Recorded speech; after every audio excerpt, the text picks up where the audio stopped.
তো হবে না। বল ক্লিন বল, পেসে বিট হচ্ছিলেন আকবর বারেবার এবং অবশেষে হাঁটতে হচ্ছে প্যাভিলিয়নের পথে। বলের লাইন লেংথের সাথে আকবরের ফিট মুভমেন্টে কিন্তু যথেষ্ট ফারাক ছিল।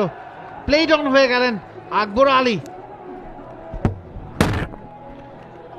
এবং এক্সেলেন্ট চেঞ্জ অফ পেস, একটু কমিয়ে দিয়ে 5 কিলোমিটারের মতো গতির কিন্তু হেরফের হয়েছে।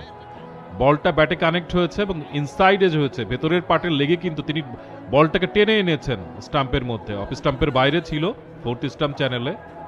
Akib Javed is back and he is gone। তৃতীয় উইকেট আকিব জাভেদের। সানজামুল তিনি ফিরছেন, দ্বিতীয় উইকেট। এনামুল বিজয় চিন্তিত হওয়ারই কথা। আমরা কিছুক্ষণ আগে যেখানে বলছিলাম রাজশাহী বড় একটা পরীক্ষা নিতে যাচ্ছে রংপুরের, সেখানে হঠাৎ করেই মুহূর্তের ব্যবধানে চারটা উইকেট চলে গেল রাজশাহীর। এবং সানজামুল বা এস এম মেহরাব তারা যে আকিব জাভেদের গতির বল খেলে অভ্যস্ত না, সে প্রমাণ কিন্তু তারা দিচ্ছেন। এবং একটা সরি টেইল কিন্তু তাদের রয়েছে, সেটা কিন্তু একদম নিশ্চিতভাবেই।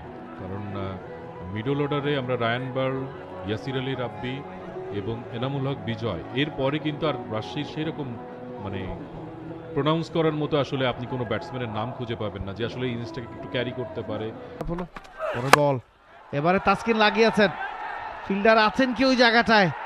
হ্যাঁ আছেন। তৃতীয় উইকেট আকিব জাভেদের। কিছুক্ষণ আগে ভুল করে বলছিলাম যে তৃতীয় উইকেট, এখন সেটা করেই দেখালেন আকিব জাভেদ।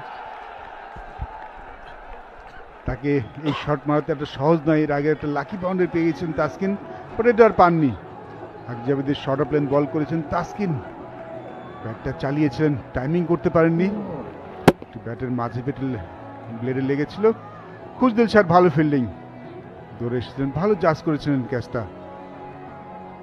এখন রংপুর আবার তাদের খেলার ধারায় ফিরে এসেছেন। তো একটু ফিল্ডিংটা এলোমেলো ছিল আজকে, কিছু ক্যাচ মিস করেছেন, বাট সেই দিকে কিছু ভালো ফিল্ডিং দেখতে পেয়েছি আমরা। তাসকিন আহমেদ ফিরে যাচ্ছেন 3 বলে 4 রান করে।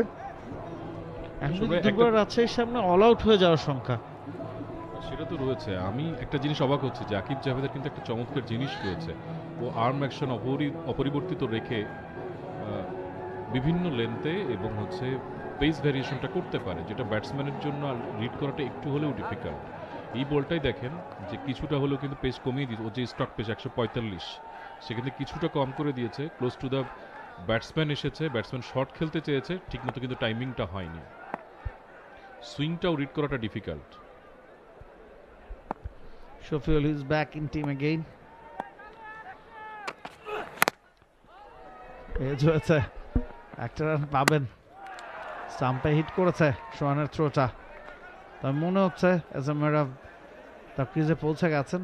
164 দুর্বল রাজশাহী 8 উইকেটে। আরেকবার উইকেটটা আমরা দেখছিলাম, মঞ্জুর ভাই যে কথাটা বলছিলেন যে গতির ওই যে স্লাইড ভ্যারিয়েশন, সেটা কিন্তু মিস টাইমিংয়ের কারণ হয়ে দাঁড়ায়। 145-এ তিনি বল করতে পারেন, 148-এ আমরা বল করতে দেখেছি, আবার 133-35-এও তিনি বল করে থাকেন স্লোয়ার ডেলিভারি ছাড়াই। অন পেস ডেলিভারিগুলোতেও তিনি একটু ভ্যারিয়েশন আনেন। Mickey Arthur he will be delighted. শেষ 20 বলে 13 run 5 wicket. Bangladesh premier league 2025, 7টি দলের জমজমাট লড়াইয়ের মাধ্যমে পুরো দেশ দেখতে চোখ রাখুন টি স্পোর্টস নেটওয়ার্কে।